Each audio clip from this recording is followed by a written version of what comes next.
Welcome back, everybody. It is another week here at the Diginacci sequence. I am Will Carr, your host.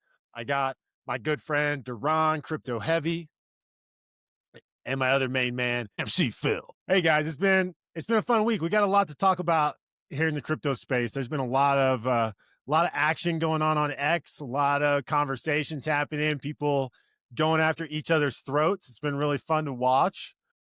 So we're going to have a lot to talk about there. But, there's also things with Brad Garlinghouse being at, panels talking about the future direction of crypto, and David Schwartz dropping all kinds of little hints for us in his X posts clarifying the XRP ledger and the direction that it's headed. But before we get into crypto this week, let's just talk about some of the cool things that went on in our week this, guys. What did you have going on, Ron? Hey man, same old thing, man. Just grinding. I got the kids and going to school, back in business school, trying to get the degree done, and hitting the gym, man. So same old thing, man. Just a normal hustle and bustle, man. What are you studying? Business management. Okay, so you're trying to get your up a 4-year? Yep, just trying to finish it up. It ain't gonna be used for nothing outside of the fact that I just wanted to get that accomplished. Something that my kids can see that was done, and it's something I started, and I just want to finish it. So cool. And the military pay for it, so it ain't like I'm getting no debt and nothing like that. So I might as well let them pay for me to get this education. Definitely. And there's nothing better we can do for our kids than just demonstrate to them through example of you don't quit, you finish, you accomplish things. And then you move on to the next thing you want to accomplish. Exactly. What about you, Phil? What'd your week look like? Yeah, every time we do this, I'm always like, man, my week was lame as hell. But last week of the month, if you're in sales out there, and you understand what that week looks like. So sales was a whirlwind. It was crazy. All good, though. We had a great finish. Tons of good lifts this past week. And I was constantly glued to my phone, unfortunately, because crypto X was so insane. There was so much stuff happening day in and day out. I thought it was a crazy, exciting week, actually. Phil's swerving through traffic. I saw a meme this week. It was like a guy, and it's just like this pickup truck, it was like flying through, and it's like, how did it not just hit all these cars? And then it goes to like inside the cab, and he's like messing around with a bunch of things. That was Phil on X. Yeah. It was me reading Joel Katz's tweets. Yeah, I mean, this isn't on our list, but I want to mention it real quick. So, because last week we talked about the housing market, and we talked a lot about the Federal Reserve meetings. Well, we just had the Federal Reserve meeting Tuesday, Wednesday. Tuesday, they announced another 25 basis point cut. And when that happened, we actually saw the 10-year Treasury yield rise. So I thought that was an interesting thing, especially, Phil, with you being in new construction. I think people typically think of when the Fed lowers interest rates, they think that means mortgages should come down, when in fact the exact opposite happened this week.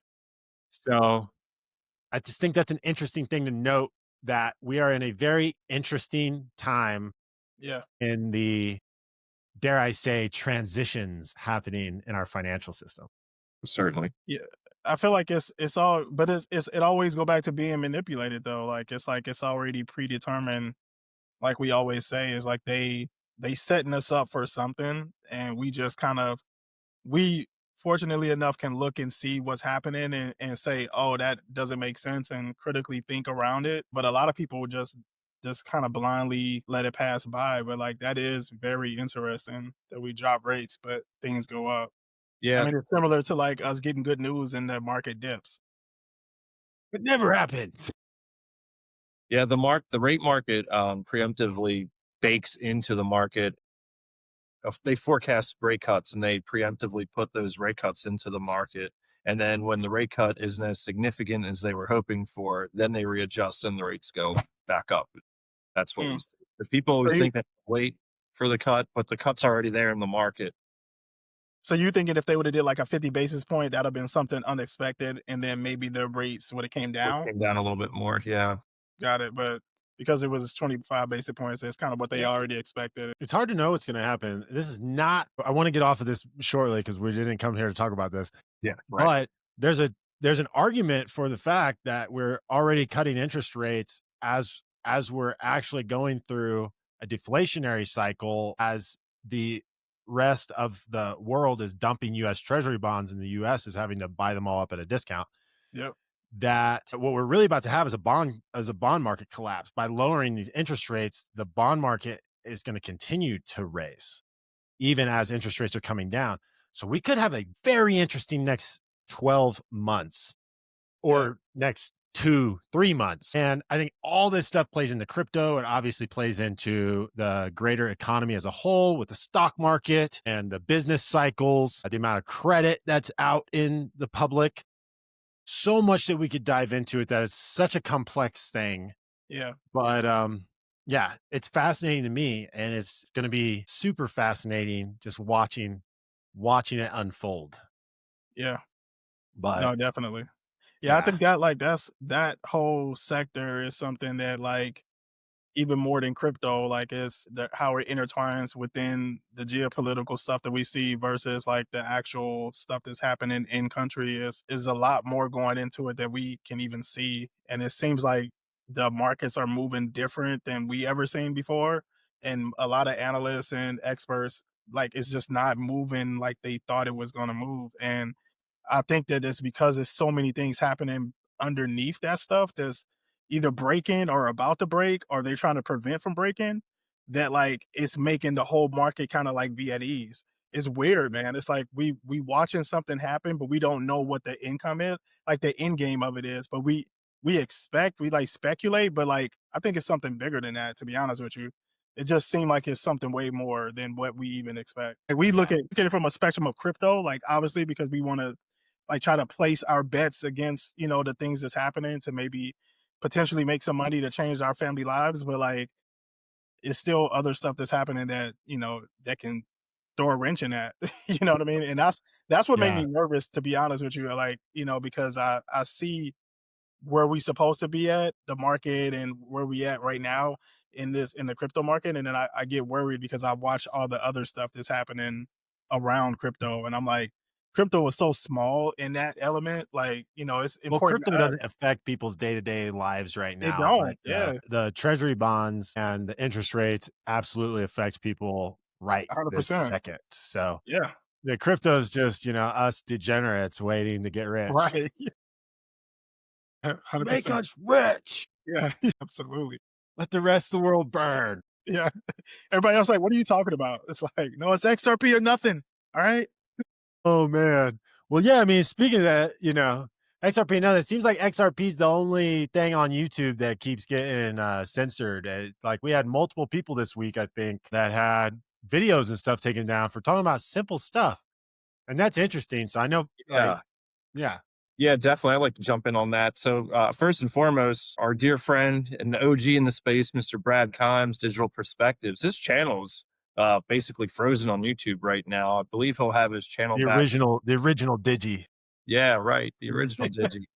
Hopefully he'll have his channel back on Friday, but absolutely insane that he even got censored. You know, I watched virtually all those videos. He did not do anything that broke any rules, YouTube's rules. It's absolutely unwarranted and absurd censorship right now. And he's not alone. We've seen it time and time again. But with that being said, I do encourage people, you know, he has a Patreon and it's at Dig Perspectives on Patreon. Costs $6 a month. I mean, come on, we waste $6 without even blinking an eye. But to have full access to his shows, and there's a lot of extra content stuff he can't share on YouTube, I think it's well worth it. So you can still catch Brad on the Patreon. And then Mickle had a video taken down, and the video was actually one of the most exciting videos I've seen in the last couple of years in this space, because he highlighted a comment on X that was made on someone made a great illustration about all the speakers that are going to speak at Ripple Swell.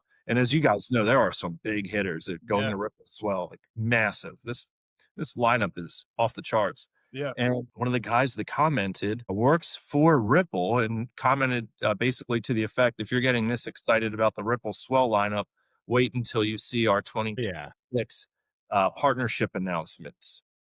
That's what Mikkel's video was about, and it got taken down. Saw that video like the second it dropped, and I'm pretty sure YouTube had it down by the time I finished that video, like within 15 Holy minutes. shit. I Yeah, missed that. Yeah. yeah, that was crazy, but that got me super, super excited. I think we're right over the target here with this, but also the censorship, again, it's just out of control. Well, and you got to think, I mean, I may be a little bit conspiracy minded, but just a little. Yeah, we all are. But why do they take a video down like that so immediately? The reason is because they're speculating on all of these partnerships that are about to be announced as the NDAs come down. And they don't want anyone mentioning all of the information protected by the NDAs when we're on the verge of that transition happening. Just Yeah, my thought. sure. Yeah. I don't even know if that comment is still on X. That comment could have even been taken down. I had a hard time finding it. I spent quite a bit of time just trying to find it. I could not. From the Ripple. Yeah, yeah, the Ripple employee. Yep. And if we get business announcements in 2026 and they're announcing partnerships with people speaking at Ripple Swell, then yeah, we'll look back on this moment and be like, oh yeah, that made sense because they didn't want us to know they're going to announce a partnership with BlackRock and you know, countless Yeah. others. And especially with BlackRock being there. So like, Right. Yeah, that's, exactly. I mean, they got government officials gonna be there. Like it's a huge lineup of people, and Massive. and it's Ripple's event. So that means it's not gonna be these biased, maxis who downplay Brad and what he did and like all this other nonsense. It's gonna be real people having real business decisions. Like the adults are in the room. Like, Big time. that's literally what we got happening coming up like next week. Yeah, Yeah. what's the name of the Solana event that has all these people coming up? Yeah, there isn't one. Dang, I thought they had one. Yes. Yeah. Yeah. Speaking of Solana, there was a Spaces last night with some guy representative from Solana, Matt Hamilton, representing the XRP ledger. Went it for a hot second. That's unfair. Abysmal. It was out of control. Yeah, it was such a waste of time. Was it really?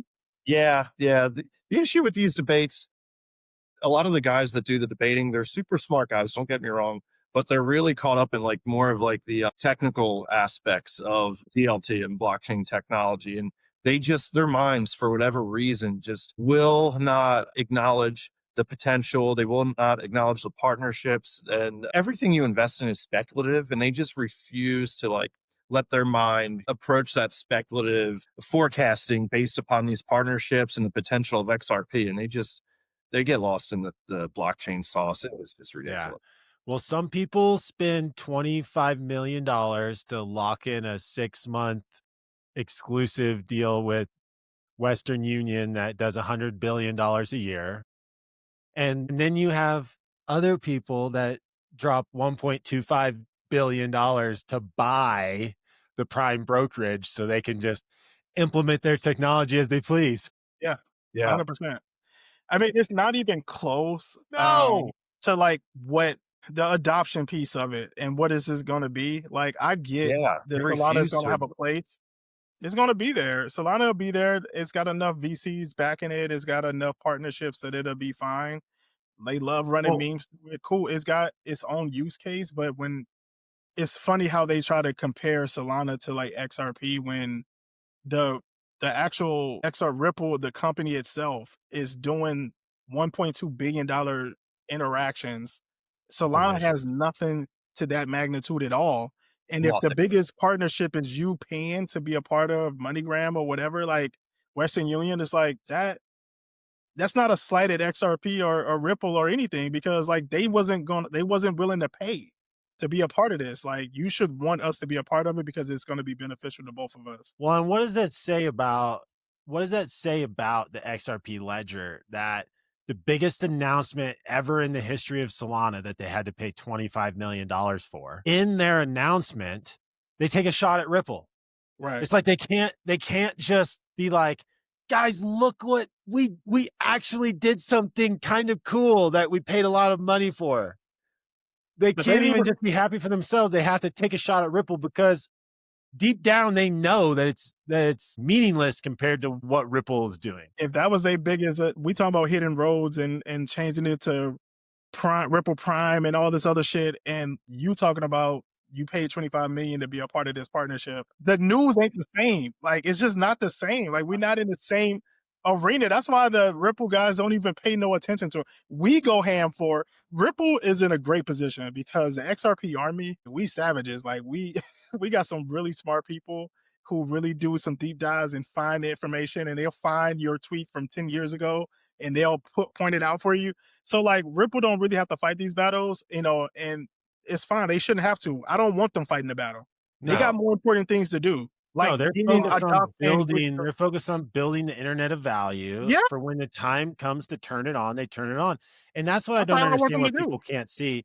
Who cares that Solana is trading more in daily volume than XRP right now when Solana is the casino for meme tokens? Yeah, it's meme coins. That's what's trading. Ripple is building out the infrastructure that when the Clarity Act passes, which rumor has it, it might pass as early as the end of this week. So that'd be something very interesting when we come on next Sunday and the Clarity Act is passed. Definitely possible. Not saying it's 100% going to happen, but it's definitely possible. So once that Clarity Act passes and these NDAs can drop, all the partners that Ripple has, all the institutions that Ripple has partnered with over the last several years are allowed to use it because now we have the Clarity Act that has passed into law. It's this instantaneous moment of utility and usage that will 100 to 1,000x dwarf the meme market. Yes, we are getting close to the end of the age of speculation, and we're getting very close to the age of utility, and that will happen with. Sounds like the Brad Garlinghouse quote from. Greatly inspired by it, yeah. Feels like, yeah, that wasn't original. No, but it's true. It's so true nonetheless. But it sounded cool, though. It sounded cool. You sounded good, man. I think you even delivered it better than he did. That was crazy too, man, to think about like how they, like just the introduction. I watched this so many times and it was just like so cringy that like, it's just like they hate him so much, which is wild to me because he's such a good guy. But like he's eating a lunch and he's still nice about it. He's not a maxi about it. He's like, I'm willing to work with whoever. Like it shouldn't be just one person that rules them all. Like, and they get so upset because he's such a good guy that they what was that guy's name? It's like shots. Tom Lee or am I wrong? What's that guy? That might be his name. I can't think of it. The guy that was running that panel. Yeah, I think you're right. I think it's Tom Lee. Yeah. And he's going around to the different people in the panel. He's talking them up. He's like saying all their highlights. And he gets to Brad. He's just like, and Brad Garlinghouse Ripple. He got married recently. Yeah. Brad, he's like, and Brad just kind of laughs. He's like, thank you. Yeah. Cool. I had a great wedding. You don't want to talk about Ripple Prime? You don't want to talk about that 1.2 billion? We just like, no, we're not going to discuss that. No, we're not. Okay. Yeah. Thank you. They're terrified. My wife's hot. Yeah. Yeah. Exactly. At least feel good. At least give me something else. Like, come on, man. Like, what? Jeez, wait, man. Yeah, it's like they couldn't say anything nice about actually what Ripple's doing. They couldn't bring themselves to do that. So all he could say was compliment him on his recent marriage. Yeah, it's ridiculous. Well, it's just ridiculous, man. Like, and anybody who watched that is like, oh, look at him shading him, and they probably the maxis are super happy, and everybody else like that's so immature, bro. Like that's. I mean, it looked worse on you than Brad. Like Brad just kind of like the issue is he take it on the chin. Cognitive dissonance with everyone else in the space outside the Ripple community. The Ripple community is going to look at that, and it's so obvious. Like anyone that also doesn't have any type of like emotional connection to any of this blockchain, they would watch something like that and be like, "Yeah, obviously this guy could hardly even intro Brad because he was so like." But I mean, everyone else, they want to hate on Ripple and XRP so bad that whenever stuff like that happens, they smile and it's like good to them. Like, yeah, they're getting him. Yeah. They're getting it. Yeah. And it's like, we threw some shots at them and look at them. They don't like it. And it's like, We just saying that it's immature. It ain't that we dislike. It don't change my day one bit. But like, Right. it just don't make. It's just obvious that you really don't like this company, and the reasoning behind it is not factual reasons. It's more emotional. So it's like you're not in it to make money, because if you was, you will see this company doing these big acquisitions and be like, I need to invest in that company, or I need to invest in the token that they're representing, because they clearly see, they know something. They know something, and they People move in the you only direction. take shots at the person on top of the totem pole. Oh, 100%. And that's why Yeah. I feel like, and I know it's off top, but like Bitcoin gets so like emotional about XRP. It's like when you see every other token throwing shots at XRP, is because they know who the real king is. You don't see Chainlink throwing shots at Bitcoin. Like, they don't say shit about Bitcoin. They don't care. Like, oh, Bitcoin went to a new all-time high. They like, okay. But XRP do something. XRP go on a little run. Ripple does anything that some good news that comes out. Oh, they throwing shots. They can't wait to bring it up. Well, it's not official. It's just speculation. Well, they lost this company adoption though. It's like y'all are bitter, man. Some bitter blockchain communities, bro. Like really Definitely. bitter. And we don't care. We want to see everybody win, and they hate to hear it. Like they really do. We throw shots only because they throw shots at us. And as much as we want to be adults in the room, like sometimes you got to be petty with the petty people. Like you just have to. It's Well, just kind of speaking fun. of throwing shots and being petty with the petty people, did you guys see Dom Kwok's series of tweets this week? Yes. Yes. Yeah, the world. Yo, hey, look. I've got two favorites that I have to bring up, and then we can talk about him going back and forth with Scott Melker, because that's good in itself too. Dom had these two tweets, man, that had me dying. Like, I don't know that I've seen. I literally rolled on the ground for one of them. Fell out of my chair. One of them, I'm scrolling my feed, comes across, and it's like these like baby weights. It's like this little weight bar with like 2.5 pound weights on each side, and it's on the ground. And the caption just says, I hate it when the Bitcoin maxis forget to re-rack their weights. That would have me going, man. And then he had another one where it's just a video of like flipping through a journal, and you're flipping through all the pages, and all the pages of the notebook are completely empty. And the caption says, found on the list of all the use cases for Bitcoin. Yeah. That was a good one. Oh, he went in, man. People get so mad. It's like, I love they're so mad. Because he don't mind being petty. He don't mind trolling back. He not gonna shut his mouth. He not gonna let you just say whatever. And he always come with facts. Like, so he a great asset to the XRP community. Totally. Because where he is like so different, like, you know, like he running a whole platform. He really pushing innovation for. He really doing what we all want to see from, you know, the community. And so it's dope to see him also come back and be like, nah, I ain't gonna let y'all have that. Nope, you're not gonna say that. Well, it's great because any of us could do that too, but it's not. We don't have, you know, It ain't the 100,000 same or weight. whatever followers. We become haters. It's like, well, you only got, you know, 1,000 followers. Oh, you just mad. It's like, no, like, well, Dom, you go say it. Yeah. Because he'll retweet your stuff in a minute. You say something, he'll retweet it. He don't care. Like, yeah, it's hilarious. That was good. But yeah, let's get into the Scott Melker. Phil, I would love for you to kind of lead us in that conversation and some of the stuff that he had to say this week, because I mean, without giving that guy any more attention, I mean, it was obvious clickbait and engagement farming to the maximum. But he caught the attention of David Schwartz, Mr. Joel Katz on X, and that was incredibly intriguing. And it was a good discussion talking about speculation and price potential and the value of an asset on any given blockchain. A great thread. If anyone hasn't caught it yet, go check it out. But what I was really excited that came from that thread was the fact that Scott Melker got exposed for being such a fraud and constantly dumping on the market. The guys in the space really called him out. He's always pumping these coins. He has people paying to follow him, and he hypes up all these coins, and then he dumps them directly on his followers. The guy is a real fraud, a true scam artist. No one should really pay him any more attention. I think we might have buried him this week, to be honest with you. He got buried.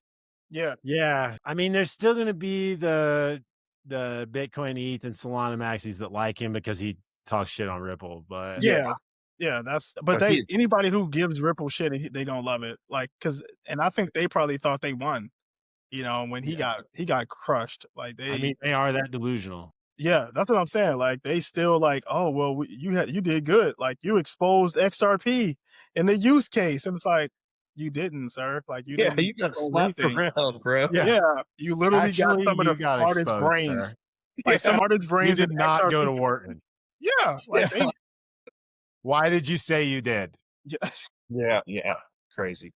I mean, but how many loops of him gonna say that he don't understand what XRP use case is to get engagement? Like, he engagement farm so much around XRP. A lot of them do. Like, they say this stuff about XRP knowing that the community, we're actually not bots, we're present. And real so people. We see what you say and we give you factual things. Like, yeah, we hit you with some memes and some funny stuff too, but at the core of it, you're going to have a Matt Hamilton come out there. And not that I always agree with him, but like, he is very, very much one of those people that's going to give you this non-bias, what XRP does. And he'll say what is good and what isn't. And he just goes through the line and like, he gives great analysis of it. So you can't bullshit him and say like, oh, it doesn't have use case, because he's going to say, well, what are you standing from? Like, what are you looking for? And he just broke it down with him. Like, he was going in. I was like, damn, like, Matt is he a smart guy, man. He's a real smart guy. Mm-hmm. Yeah. And honestly, if you've been in this space as long as us or someone like Scott Melker, and you still claim to not know or understand XRP, I think you should probably just leave the space entirely. I mean, that is literally embarrassing to not understand the concept behind XRP at this point. Even if you've been in this space for a year, you should understand XRP and its goals and prerogatives and the whole concept behind it. I mean, and if you can't, because it's really not that complicated at all. It's quite simple, really. It's pretty easy. So if you can't understand that, I don't know if this is the space for you. Right. And you damn sure can't say you're an expert. Like, you can't go out there and act like you're the expert with all these followers and lead them in the wrong direction, which is also tragic, because like, people actually follow him and believe what he say and buy the tokens that they buying from him and get dumped on. And that could have been money going into XRP or any other useful asset or utility. Or funds that could have helped their family in any way, shape. Literally. He's a really bad person at the end of the day. Not a good person. He the fudsters that we talk about, like, that people need to watch out for. Unfortunately, like, they've been around for so long, so they do got a following. Well, and that's what it was interesting to see David Schwartz replying to him. And so David Schwartz had a lot of X posts this week that I want to get into here to kind of wrap up. And, a lot of it was him responding to Melker and explaining exactly how that works and why XRP is the one permissionless chain with no counterparty, where you cut out the middleman. And that's what people don't understand, is that because of the way XRP is built, we can actually be our own bank through the DEX with no fees. And by no fees, we mean essentially no fees. There's a teeny, it's pennies to transact with XRP versus all these other chains like a Solana or an ETH and Bitcoin's the most expensive of them all and the slowest. But man, I just can't help myself. Yeah. I can't. But that's the whole idea of this, is that we will be able to transact any type of value through the DEX and the automated market makers for free. We're cutting out the middlemen. We're cutting out the need for banks, which makes it even interesting. Like, what does that mean with, it's also speculated that it's possible and likely, based on the filings, that Ripple will get their national bank charter this month. So knowing that, and they've made it very clear that XRP is at the center of everything that they're building, XRP making it essentially feeless and free to do all this transaction, what does that really even mean for them as a bank? Like, what do they become as a bank? Simply a custodian through things like Medico? But I guess that's what all their acquisitions are about, Yeah. they don't have to make money as a bank because everything else and them having the entire infrastructure is what allows them to be the biggest player in the house because no one's going to be able to compete with them from a fee standpoint.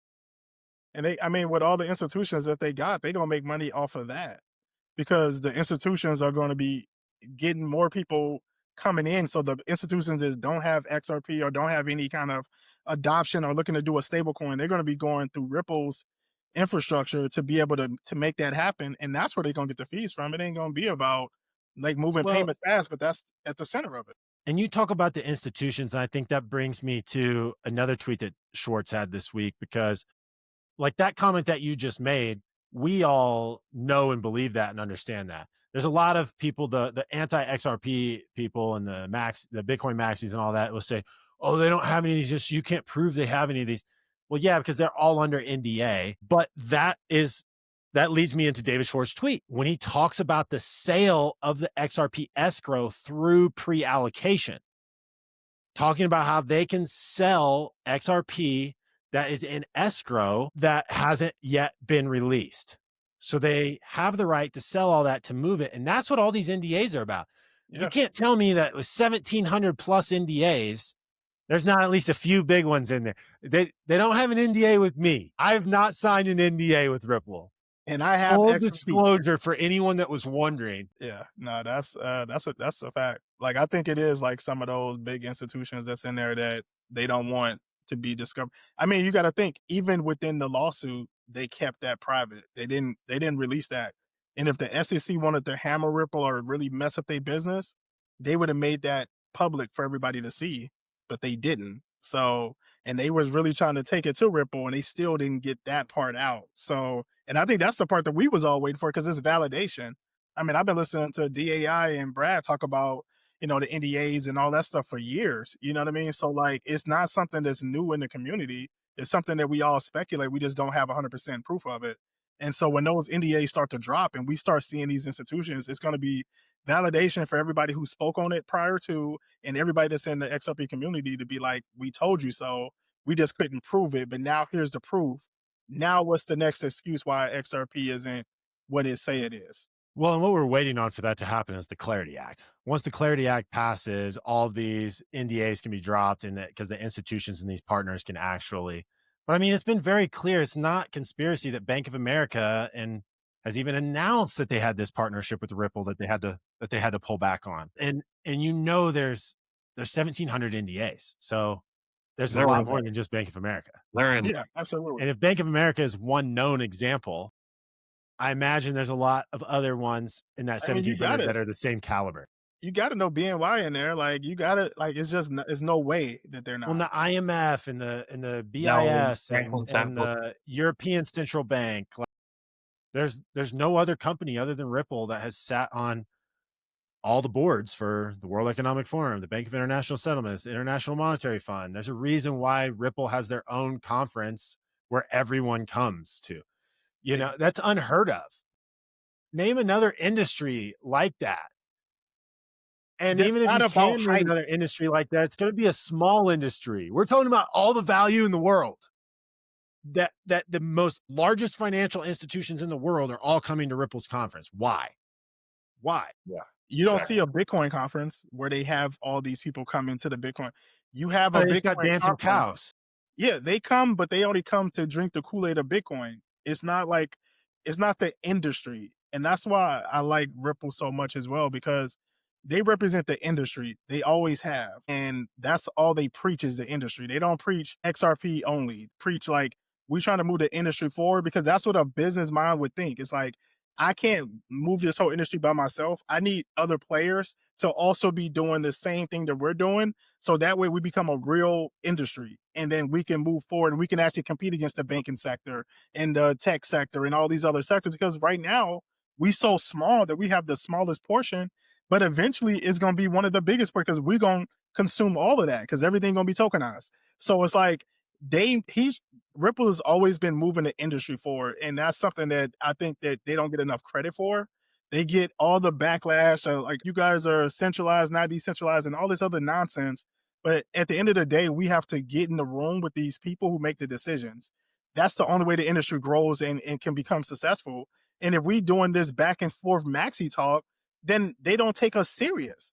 Congressmen don't want to hear this. Like senators don't want to hear that. They just want to hear factual things of how we're going to make something better. And that's what Ripple always does. And that's why they represent it. And they represent the industry. And 5-10 years from now, we'll look back and the catalyst that we see and where we at moving forward is going to be because of Ripple. It really is. Like they doing stuff that no other company is doing. 100%. Well, Phil, you have any final thoughts to wrap up the conversation tonight? Yeah, for so long we've watched blockchain companies and DeFi companies try to insert themselves in traditional finance, and I just am ecstatic with what Ripple's doing. They are acquiring TradFi and inserting TradFi into DeFi, and I think this shift in approach and the new way they're building their business, it's unstoppable.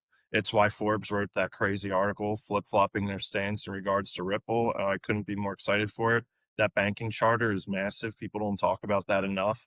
There's also the OCC approval coming through as well with Clarity, spot ETFs. I mean, we're really, really close. I can't even believe I'm saying that right now. I've been so jaded in the space for years, but we're really so close, and I'm starting to get really, really excited again. So it's a lot to look forward to.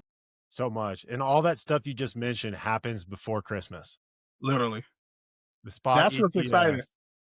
We in the month. OCC charter, the National Bank Trust, ETF, the ISO Swift switching over to ISO November 22nd.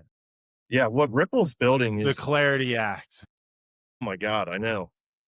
All of this crazy before Christmas. Likely no. Think about this. And then on top of that, we still in the government shutdown. How convenient would it be that the shutdown ends, everything happens, like almost like a flip of a switch, everything all at the same time? Yeah. Wouldn't that be crazy? Or the flip of the switch is caused by the government being shut down for a lot longer.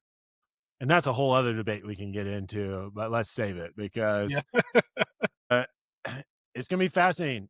Thursday this week will mark day 36 of the government shutdown. It'll be the longest government shutdown in history. Almost certainly, we're going to have the longest government shutdown in history. 100%. The question is, does it stop at 36? Does it stop at 40, 50, 100, 150 days? How long can the government shutdown go? And the longer that it goes, and without the government being able to save the day for the banks and all these things that are about to transpire, how does that play in to this shift in the financial system and this infrastructure that Ripple has built for the Internet of Value being able to be turned on in a second? So obviously that was a lot of speculation right there, but that's the writing's on the wall, my friends. Yeah. Yeah. Good stuff. Yeah. All right, guys. Well, awesome conversation. Love hanging out with you guys as always. It's super fun. It's been a great week. I'm looking forward to November. It's gonna be a good month, especially after October really left us in a disappointment. October was a lie. Yeah, they lied to us. There's always next month. Yeah, right. What's the November one? Is it? I didn't even heard something the other day. What is it? They got a new one. Yeah, new expression. We'll have it for next week. We have Let's see how this week go before we start. All right, guys. Well, fun as always. Look forward to catching up with you guys again next Sunday. This is the Diginacci sequence. Have a great week, fam. See you later. See you guys.